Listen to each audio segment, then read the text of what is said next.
welcome to episode 54 of the MotorMarvel podcast. Sal, you have come in a little bit excited today. Yeah, that was quite loud, but sorry guys. We have had a huge weekend and a super successful one that I think we can say was surprisingly some very cool things happened. Look, a big surprise at our Cars and Barbell event. Yep. Something we did not expect, and we didn't think he would show up, but Dean did tell me there was a possibility. There was a possibility he would show up. Yep. And when this certain individual did, I was in amazement because I will say that between you and me, he kind of has been a big part of our journey as... I think for us, he definitely gave us a lot of, and a lot of inspiration. You know, early on, like you were saying, he did, help us with our own car journeys, right? Yeah, like he helped me put I knew how to put a pod filter in the car thanks to him. Right. And, learned how to use Plaster Dip. Yep. And all the other stuff that you want to do, cheap mods to your cars. And they were relatable. Yep. So for us, as growing up, they were probably not heroes, but people we were definitely inspired by. Yep. And probably even inspired us with what we're doing today. 100%. So, big thanks to our sponsors. We have to mention that because honestly, none of this is reality with our sponsors. Yeah. So big thanks to you guys. So Hard Hat Watches, Kimbo, Only Cars, and our partners. Benzin and SPD. 168. Yeah, and 168. Their facilities there. Oh, the gym, everything in combo just worked really well. So we do appreciate everyone for showing up too. Everyone that came, we do appreciate you because again, can't do it without you. But this individual who did show up, Yeah, look, I think we'll let you look at it here, but, we are lucky that Blair was there. And dude, I was waiting to... Sorry, mate. So I was waiting for after the video to show everyone. He spoiled it. Sorry. Blair from Mighty Car Mods, and if you don't know him, huge YouTube channel, massive in Australia. Him and Marty, so big... They've been part of our journey as kids, and Blair is on Top Gear Australia, which is insane.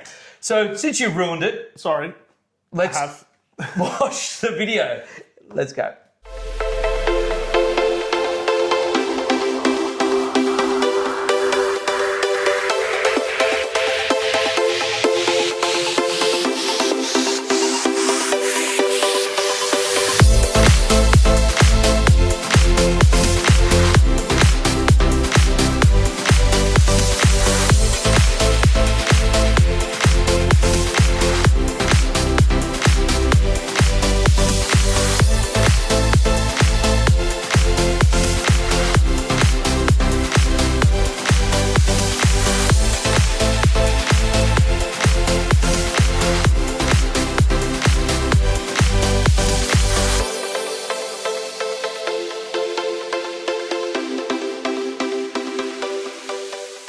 All right. How crazy is that? Crazy good. For us, we were both blown away. And what an incredible guy. Yeah. So as you see from the video, it was a crazy combination of cars and fitness. A lot of fitness. A lot more fitness than cars, right? Let's be honest. But 168 though. Putting on that workout. Now listen, for starters, I wasn't inclined to do the workout. But I did get egged on by Blair to do it. So he did push me to do it. And again, what an amazing guy. Yep. Did he beat you? No, we were on the same team, dude. We're on the same team. Funny enough, he does CrossFit too. So, and he's an actual master athlete. He's a phenomenal athlete. Do you reckon, where is he in the the CrossFit scale of things? Is he ahead of you? Is he behind you? We know you're a professional athlete, so... Anyway, he's very, very good. Honestly, amazing that, how he has that passion for fitness and cars as well as I do as well. Yep. Not so much Nick. Nick absolutely hates the gym, but has to do it because he knows he has to do it. It is one of those... love-hate relationships. Yes. But what an opportunity to literally get to train with him. Yep. It looked like an awesome workout. I mean, you guys were pumping for ages, and to see all the people there, they were just crushing it. It was a 60-minute workout. It was a big workout. Man, Dean at 168 just ran that thing like clockwork. Oh, yeah. And then Benzin with the Smoothies at the end. I know. Oh, killed it. And then we had SPD giving away prizes, hard hats, Kimbo. Look, everything was fantastic. We thank our sponsors 100% phenomenal. Same with our partners, as always. Thank you guys Thanks so for much. being there, guys, and hopefully everybody enjoyed the prizes that they were given. Yeah. We gave out a bunch of stuff. A bunch of stuff. But yeah, having Blair there, honestly, was very nostalgic for both of us. Like, he's just an absolute legend. I don't think, usually when you see people on camera, right, most of the time you're like pretty, what are they going to be like in real life? Yeah. He is just awesome. The same. Just a down-to-earth, true guy that just wants to help out and be there for everyone. Yeah, you can see he loves both communities. Yeah, to be fair, he's talking about the cars and his love of cars, and then he's in there talking about his love and smashing out CrossFit. Yeah. It was impressive, man. He went hard. Do you know he's a coach? He's a CrossFit coach. Right. So he's a man of many things. Okay. Wow. So very, very honoured to be able to chat to him and talk to him and obviously just train with him. So, but the event itself was great. I think we do need to fine tune a couple of things. The next one? Yeah, look, I think, it's an event that we've always wanted to do. Yeah. And I think it had much success in the areas we wanted it to. Yeah. We'll just keep pumping it from there and just see what the next one entails. Yeah, we'll show people the photos. Yep. So just chuck up a photo, Nick. Yeah. The boys. The absolute boys. The boys. So... You've probably seen this on our Insta or our TikTok. But yeah, just an amazing day. Like, honestly, amazing day. So massive shout out. Thank you, Blair, for attending. We do appreciate it. Should we get on to some news? Let's get on to some news. All right, Sal. So this has been talked about obviously a little bit. We've mentioned it for a while now, but it's actually looks like it's here for some testing. It is the new Honda Prelude, which we've spoken about in previous podcasts. Yeah. Now, it has arrived, not to Australia yet, but worldwide they are testing it. Yep. So I've seen many videos of it, and it's quite promising, to be honest. It looks cool. Yeah. It honestly does. I think it's a cool looking car. So it makes 147 kilowatts and 315 newton-meters of torque, compared with the 235 and 420 newton-meters of torque from the Civic Type R. So yes, it is a bit down on power compared, but it's not a Type R. You've got to remember this, it's not a Type R. Yeah. And it's pretty much the same kind of powertrain that you find in the Civic that Sean was testing.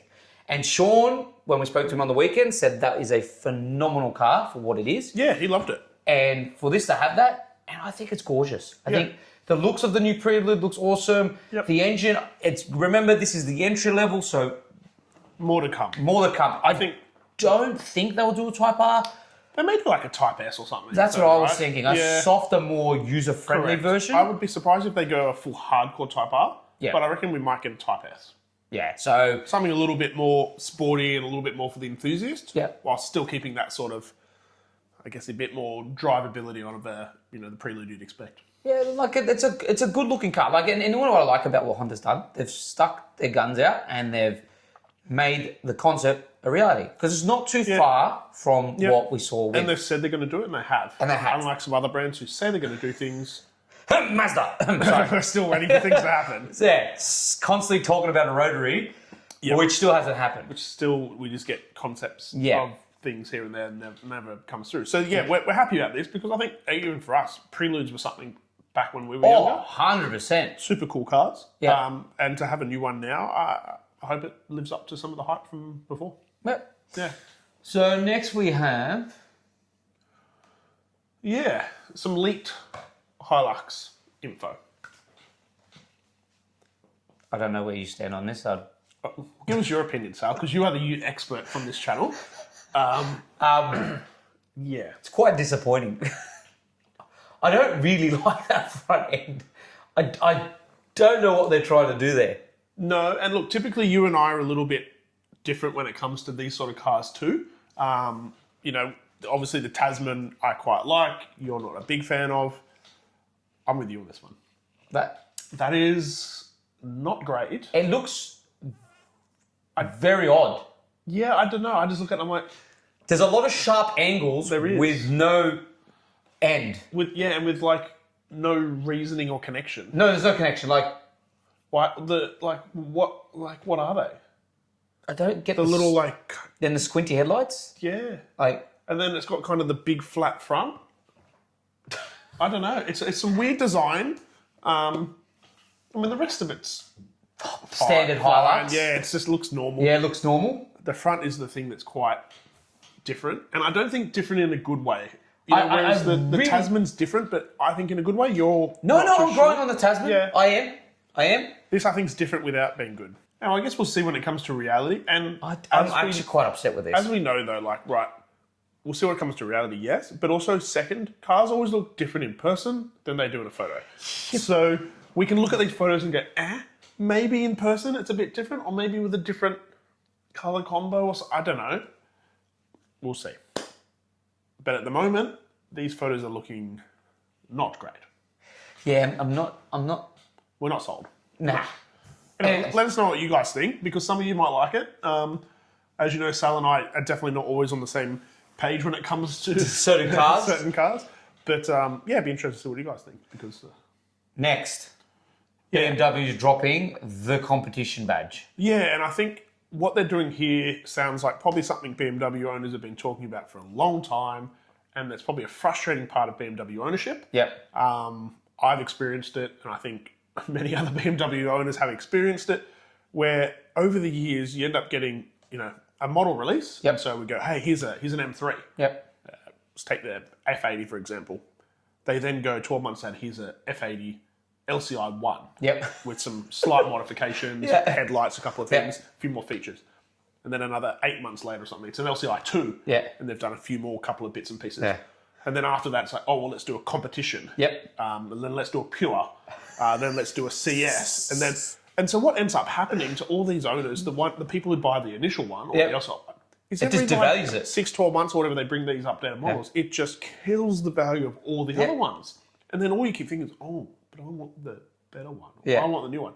And so I get that might have been, they were thinking maybe, oh, we're driving people to upgrade and want to get new models.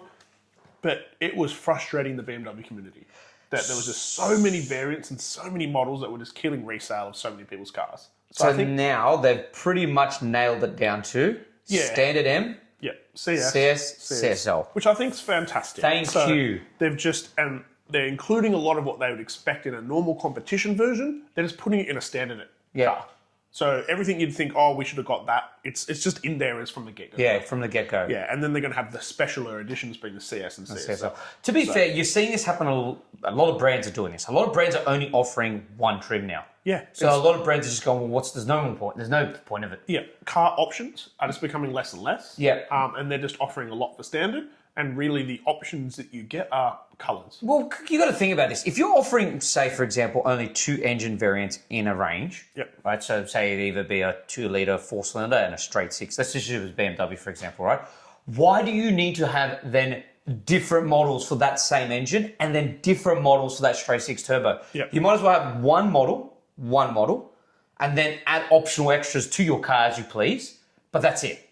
Don't do like, oh, there's a 320, then there's a 330, then there's a 345i, then there's an M3, and then there's it keeps going. Yeah, it's dumb. Like just 2 cars, you option them how you want to, but that's all they are, and then you add on. And I think a lot of, like we saw it with the Genesis GV80.